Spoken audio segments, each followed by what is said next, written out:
আব্বা আসসালামু আলাইকুম। ওয়ালাইকুম আসসালাম। আসসালামু আলাইকুম। ওয়ালাইকুম আসসালাম। আব্বা সাইরা আপনাদের বৌমা। আচ্ছা না না থাক থাক থাক থাক। বাবা এটা আপনার জন্য ছোট্ট একটা গিফট। সামির, জি আমি সায়রা, তোমার ভাবি, ভাবি। ফাহাদের ওয়াইফ। ও ভাবি, আসসালামু আলাইকুম। আচ্ছা ঘটনা কি বলো তো? কোন ঘটনা? তুমি ফাহাদের এক্স গার্লফ্রেন্ডকে বিয়ে করছো না? অবাক হওয়ার কি আছে? যা বলছো তো ঠিকই বলছি, রাইট? আপনি আমার বড় ভাইয়ের ওয়াইফ, তাই তো? কার সাথে কিভাবে কথা বলবেন এটা আপনার ফ্যামিলি আপনাকে শেখায় নাই? তোমার ভাই একটা আস্ত বেয়াদব, কেন কি করছো? আমার সাথে যাতা করলো। যাতা করলো মানে? আমি ওকে জাস্ট নর্মালি জিজ্ঞেস করছিলাম যে তুমি কি তোমার ভাইয়ের এক্সকে বিয়ে করছো? সাইরা তুমি ওকে এই কথা বলতে গেলে কেন? ওমা, যা সত্যি তাই তো বলছি, এটাতে সমস্যা কোথায়? এত কিছু রান্না করতে পারো তুমি? মায়ের কাছ থেকে শিখেছি। সেই জন্যই তো বলি তোমার হাতের রান্না এত মজা কেন? আমার মায়ের হাতে রান্না খুবই মজা। মা যখন কিচেনে রান্না করতো আমি সবসময় দাঁড়িয়ে থাকতাম।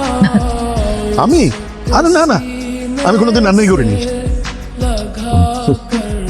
তাহলে মেহরিন রান্না করেছে, রাইট? খুব মজা হয়েছে। ও মাই গড, রান্নাটাই ভালো পারেন। ওনার মা শুধু রান্নাটাই শিখাইছে, আর কিছু শিখায় নাই। মেহেরিনের রান্না এমনিতেই খুব ভালো, সবকিছুই রান্না করতে পারে। এক মিনিট আমি আসছি। ফাতিমা তো ছোটবেলা থেকে মেহরিনের রান্না খেয়ে বড় হয়েছে, তাই না ফাতিমা? তা কেন করবে খাবি? না এটা রাখ। এটা কেন? আমরা রেস্টুরেন্টে গেলে খুশি হয়ে টিপস দিই না? তুমি তো খুব ভালো রান্না করেছো, তাই খুশি হয়ে দিলাম। রাখো না,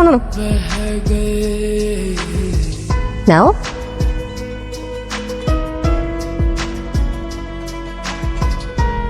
আচ্ছা আম্মু, এই ফাহাদ ভাইয়ের বউটা কেমন জানি? কেমন জানি মানে?